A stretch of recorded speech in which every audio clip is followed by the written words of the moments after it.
say just the spiritual side of it. So it's almost like an eye has been opened or something like that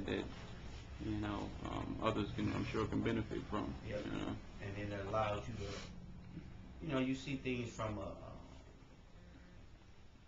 I'd say a more open perspective, and it keeps you grounded. And then, when you go through things in life, I'm sure nobody here would say that once they accepted Ahmadiyya, all their problems went away.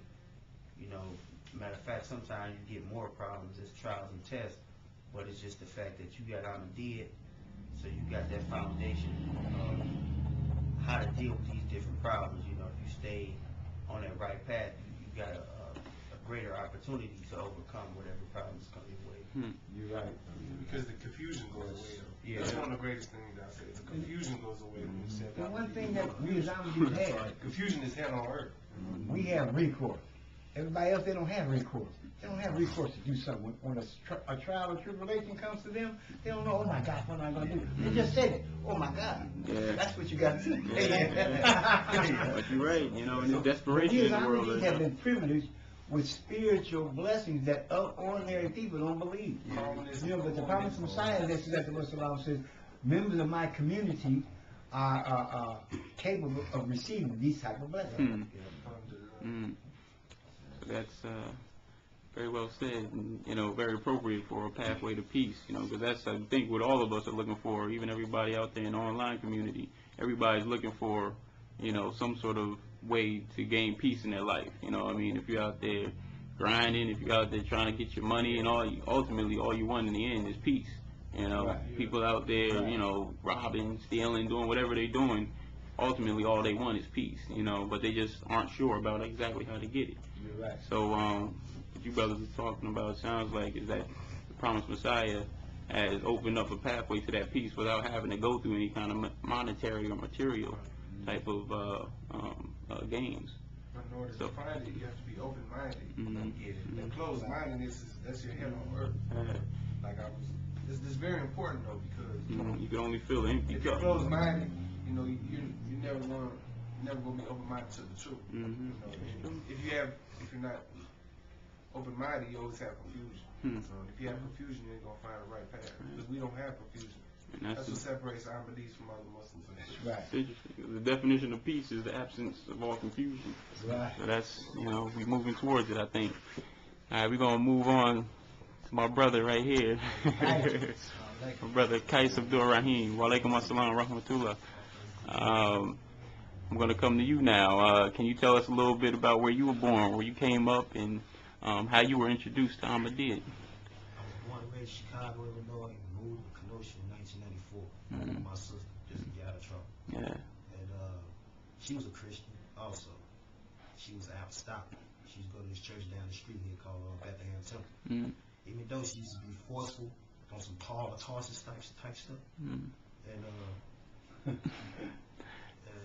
so is that the faith you were brought up in also? When I was younger, I wasn't brought up in church. It was just when I moved here. That's when my sister had made the whole family get us up like 5 o'clock in the morning, beating on the just beating on the bunk beds just to get us up.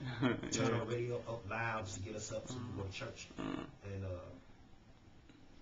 evidently it didn't inspire me really going back and forth to church. Plus you trying to force it on people.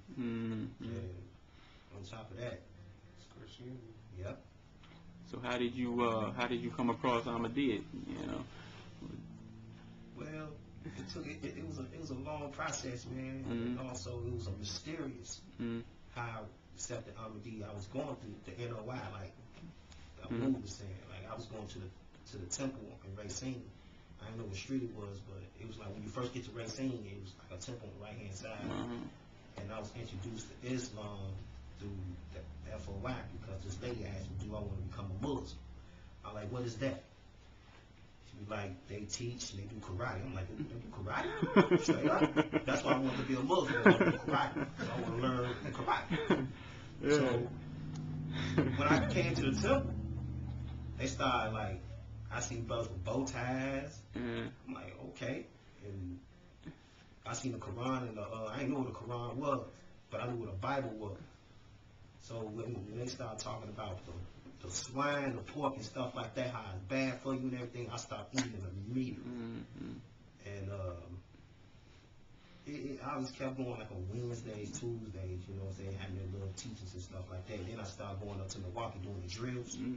Like Professor Griff, how you do that drill. I was doing one of them drills in Milwaukee.